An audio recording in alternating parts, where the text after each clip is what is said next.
Okay, so I don't know if it's completely true, but I've been hearing a lot of the things that like Godzilla x Kong did that kind of made a bunch of the other storyline not canon anymore, like stuff from previous movies, and most of the comics is because Toho has been guiding the direction the Monsterverse goes in because they want to take care of Godzilla because they made Godzilla. I don't know if this is true or not, but it's kind of pissing me off a lot if it is, because the things they changed, evidently, I'm not going to say what it is because I'm not 100% sure, but it pisses me off a lot because they need to stop changing the Monsterverse. Go make your own. Go make your own. You know what I'm saying? I don't know. It's just because the changes specifically were like things that were actually pretty cool, but they want to like have Godzilla as the only Godzilla related kaiju, no relatives or anything. So I don't know. It just kind of pissed me off a little. Either way, I don't even know 100% the story anymore because it changes every freaking movie. But this amazing channel, Movie Balls Deep, these guys go balls deep, so you know they're going to be professionals. These people shall explain to me what the crap the timeline is now. I feel like I'm a little more confused than most people because I read all the comics, but I thought those were going to stay canon, you know what I'm saying? And then they just kind of take a big fat steaming dump all over it, so I don't know anymore. Either way, leave a like, subscribe to this awesome channel, and let's go figure out what the crap is going on.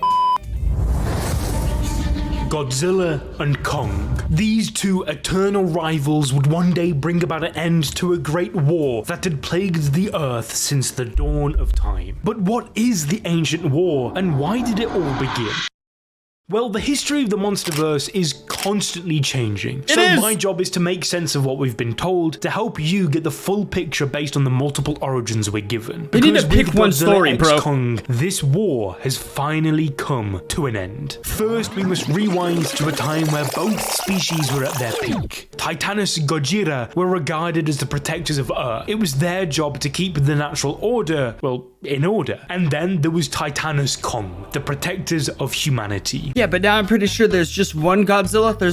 There wasn't even a massive species of them before. Like now Dagon isn't even related to Godzilla somehow, I think. I don't know. I just read it. Deep within the Hollow Earth, there was also a race of advanced civilizations called the Iwi. These ancient humans worshipped the Titans. The great apes were an ally, Mothra a guardian, and Gojira a god. They coexisted, developing telepathic communications with the Titans. However, this close bond soon became a curse, as ancient humanity began enslaving Titans to use in warfare. Eventually, the monsters rebelled, sparking a great war with humanity. And seeing how the great apes were their protectors, they too got involved. But hey, where is this stuff linked? Like, where is he getting this information from? Because I never read anything about humans enslaving kaiju before. I never sleep, and I have taken many concussions, so I'm not going to say I'm the right one. I'm just confused where they're getting the info from. One saw this opportunity as something greater, Skar King. This tyrannical leader challenged Godzilla with the goal of ruling the surface world for himself. Things changed though when, according to an old Iwi tale, Godzilla ate a star. This refers to the origins of his atomic breath, as Godzilla's species used the Hollow Earth energy to power up. This is why Kong's axe reacts the same way to the energy as it does to Godzilla charging up. This power helped Godzilla evolve, becoming the new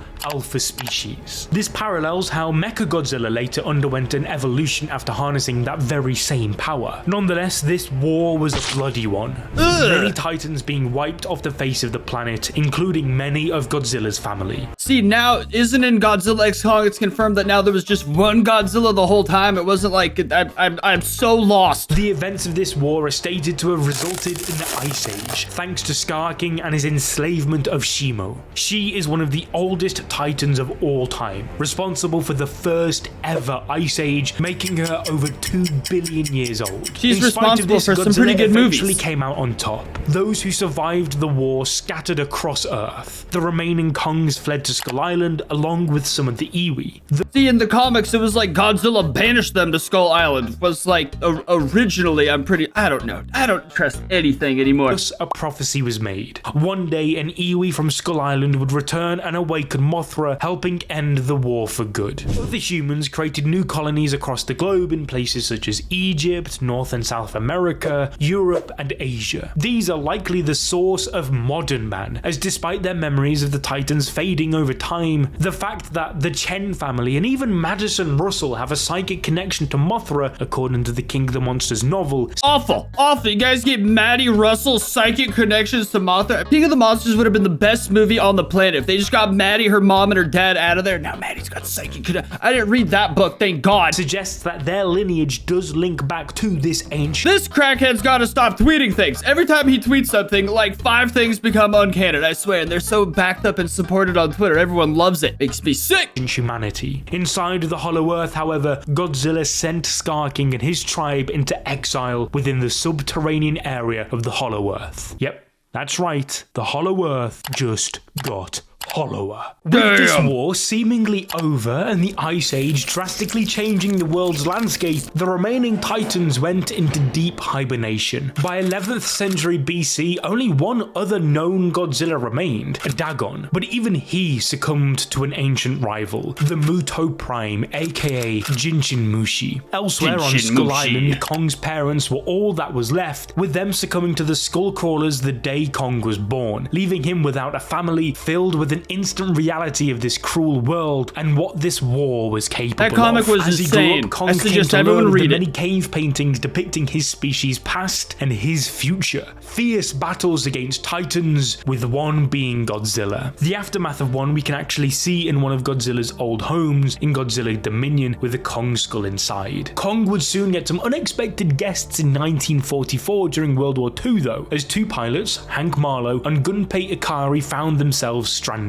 Realizing that a massive monkey was staring them down, they understood that there was probably bigger things to worry about and put their differences aside to work together and survive. The following year though, another event occurred that brought Kong and Godzilla one step closer to finally meeting. The G-Man we know and love had been sleeping deep underwater before eventually waking up in 1945 following the bombing of Hiroshima. Now that mankind had begun using nuclear weapons, it made many other titans that had been hibernating come out for a snack. Either way, now we have it so Godzilla was the one who fought Skar King long ago, but that's so confusing to me because before we nuked him to try and kill him and made him way bigger, he was a lot smaller. It's even mentioned in other comics that a larger, more elder Kong was able to kick Godzilla out of one of his homes. So there was literally Kongs that could have soloed Godzilla according to the comic because Godzilla was much younger. Around the time now the movies say he's like fought Skar King and all the Kongs alone. Resulting in the conception of Monarch. More importantly, it marked the beginning of a new chapter in this ancient war, as the events of each movie parallel the full history of this prehistoric battle. Godzilla's re-emergence led to him attacking American and Soviet subs in the South Pacific, leading one country to blame the other. Luckily, Professor Keiko, Lee Shaw, and Bill Randa managed to confirm Godzilla's existence. And so, America does what America does best. They killed it. Except they didn't. I defend that choice. Realistically, if we don't know what this thing is, if this gets onto the mainland, we're talking about hundreds of thousands of deaths. Like, you gotta do the logical thing here. They bombed Godzilla with a dry fuel hydrogen bomb during a test, leading to his disappearance, making them believe they'd actually killed Godzilla. Instead, he quite literally ate the nuke for breakfast. Elsewhere on Skull Island, the human race made the first recorded contact with Kong, understanding him to be a protector of the people. Thus, history began repeating itself. That crazy bastard in the comic, the one who leads a whole, like, a mother long leg infestation charge against the Iwis, and then Kong comes. It's a crazy comic. Humanity had once again chosen Kong as their protector and attempted to kill Godzilla, a theme which continued going into the fateful G-Day that destroyed San Francisco in 2014. Despite helping kill the Mutos and restoring natural order, humans still feared the big lizard, and so they did what they do best, attempting to nuke him once more. You idiot. You're honestly an idiot. I don't know The second one literally worked though. The oxygen destroyer literally worked. What's wrong with you? Things would only get worse for Godzilla though, as humanity continued to make his life hell in this never-ending Titan war. This time, modern man had discovered a method of controlling Titans and unleashed an ancient enemy that Godzilla had fought many times in the past, King Ghidorah. This was because eco-terrorists Alan Jonah and Emma Russell believed they could do Godzilla's job better better than him and restore a true natural order. Instead, what they got was total chaos, as Ghidorah became the false king, bending all other titans to his will. As said in legend, Ghidorah fell from the stars, as that's where he originates from, as an invasive alien species. Dr. Eileen Chen's field notes in the movie's novelization quote a Highland New Guinea storyteller whose description of Mandandare Aquanumba closely resembles Ghidorah, stating that he was a younger son and would not inherit territory, and so he came here to find his own. Even when Godzilla got Ghidorah in the water where he'd finally be able to end this battle, humanity just had to get involved and ruin it all with the oxygen destroyer bomb. Because he was from space, it had no effect on Ghidorah. Godzilla, on the other hand, well, he'd seen better days, and so the humans kind of felt like they owed him a favor, with Mothra being a beacon of hope, showing them where the G-Man was resting inside his ancient throne room. Using a nuke, Godzilla was... Is that what happened? I don't think Mothra showed them the way, and I also think they didn't think they owed him a favor. They just needed him to kill Monster Zero. Or did I just watch the movie wrong? I'm doubting everything I ever seen now. Charged and able to fight again, but in doing so, modern man erased what remained of the ancient Titan-worshipping temple, symbolizing the beginning of a change. Out with the old ways, in with the new. Thanks to the combination of humanity, Mothra, and Godzilla, Ghidorah was defeated, restoring true balance, as Godzilla was made the new king of the monsters. All other titans bowed down to him as their alpha, but there was one missing.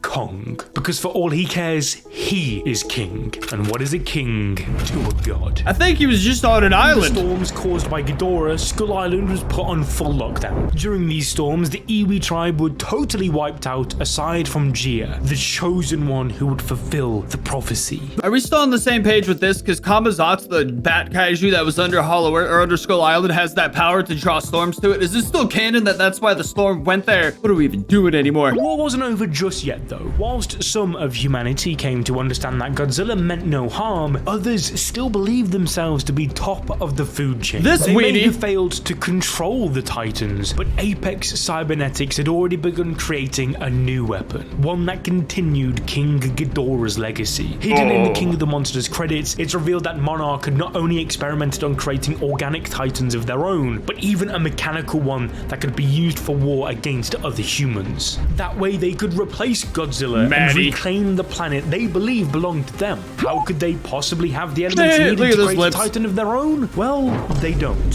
Following the battle with the G-Man, Alan Jonah got his hands on the head of Ghidorah that he lost in Mexico and sold it to Apex. This angered Godzilla, who could sense his arch nemesis still left a nasty stain on his planet. Thus, he attacked the facility where it was housed. Apex wanted the real reason behind the attack to be covered up, and instead suggested that Godzilla had just sensed his consciousness, you know what I mean? As an excuse to get the missing ingredient for their mech, Hollow Earth energy. They couldn't traverse this new world alone though. They needed a guide. They needed Kong.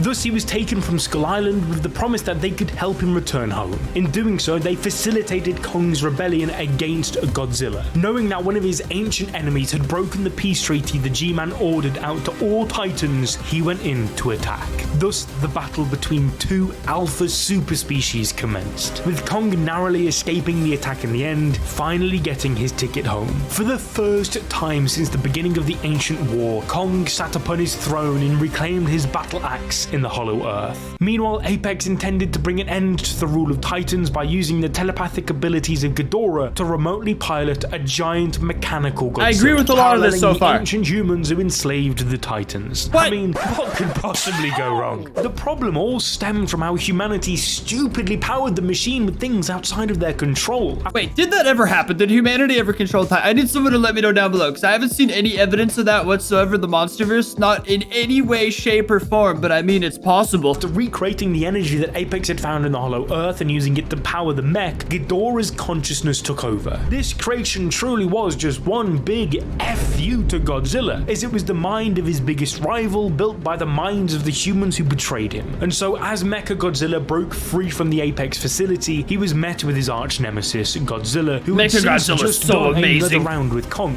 Remembering how their last battle went, the false king wanted revenge. In the end though, both Kong and Godzilla put their ancient rivalry aside to help each other defeat Mechagodzilla, symbolizing how humanity, Kong, and nature, Godzilla, must work together harmoniously to protect the world. I agree, that's a beautiful message they probably were trying to get in right there, but I love the battle, I love the movie, I love the fight, Mechagodzilla, Godzilla, it was amazing, all of it was amazing. It just pissed me off how that one kid just spilled liquor on the keyboard, somehow that like shuts off Mechagodzilla's tail. That was the silly, if they could have just written that out of the scene, somehow it would have been perfect, but otherwise it's like, it's a beautiful symbiosis overtaking evil, or is it just like lazy writing? And so with game recognizing game, Godzilla allowed Kong to live as king, but only in the Hollow Earth, where Kong finally found what he was after all this time, a family. The problem was, it was Skar King's family, the real reason Kong's life turned out the way it did. If Ghidorah was Godzilla's arch nemesis, Skar was by far Kong's. They tried to force Kong into submitting Godzilla to was their Kong's new empire, but let's see how that turned out.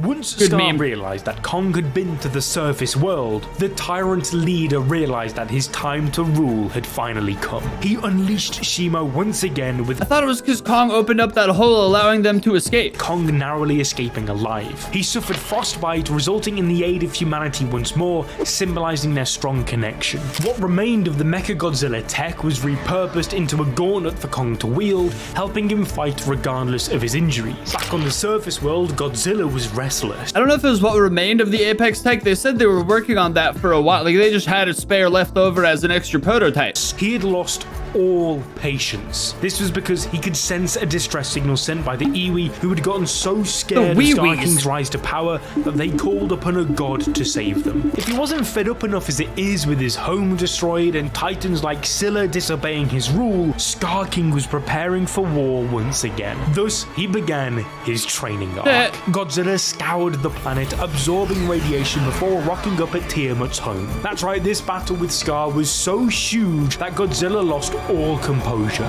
The king of the monsters resorted to killing anything that got in his way, thus annihilated Tiamat, slept in her lair, absorbing an insane amount of radiation from the sun and Tiamat's DNA, turning Godzilla into the physical manifestation of Barbenheimer, a walking pink weapon of mass destruction. I would kill for pink nukes now. What they just showed, that was beautiful. Oh, I hope if something kills me, it's a pink nuke. Nail in the coffin to make this an all-time worst day in Godzilla's life was Kong breaking his peace treaty once again and returning to the surface world. He did so in search for help, and luckily their battle didn't last long, as the guardian angel herself, Mothra, returned to calm things down. Jaya had fulfilled her prophecy of saving the Iwi and being the catalyst to ending the ancient war, as Mothra, Kong, and Godzilla made their move against Skar King. The tyrant titan had managed to make his way to the surface world after following Kong to a monarch outpost, thus using Shimo, he began to freeze Rio de Janeiro before eventually losing to the combination of Kong, Godzilla, Zuko, Mothra, and Shimo, who had since been freed from Skar King's control. Zuko's amazing. Solid, with Kong landing the killing blow, shattering Skar to pieces. Thus, this ancient feud had finally been settled. Kong had a family, adopting Zuko as his son and Shimo as a loyal pet, whilst also returning to the Hollow Earth, fulfilling his peace treaty with Godzilla, earning the title of King Kong. Meanwhile, after the worst 24 hours of his life, Godzilla returned to nap in the Colosseum after finally putting an end to his ops. Now, if you want to enjoy more peak fiction, then I highly recommend that you click this video on your screen right now. That is a pretty intense, alluring looking video right there. I definitely think this is a pretty good, well put together explanation of the Monsterverse. I definitely disagree with like 20 or 30 things, but I feel like about 90% of my beliefs aren't even canon anymore. I don't even know what's going on at this point. At this point, I'm just watching kaiju fight. I'm like not even inclined to get sucked into the story because they're probably just going to change it again in the next thing, or they're going to release a comic that's no longer going to be canon after, I don't know. I'm being disheartened. They can't build up this epic storyline for me and then just start unraveling it a little bit because they have new plans. Drives me crazy. But either way, it's Godzilla, so it's gonna be peak cinema no matter what. It just kind of hurts my feelings a little. Either way, thanks for watching till the very end. Leave a like for more Godzilla stuff. Subscribe to Movie Balls Deep for more epic British explanations, and I'll see you next time.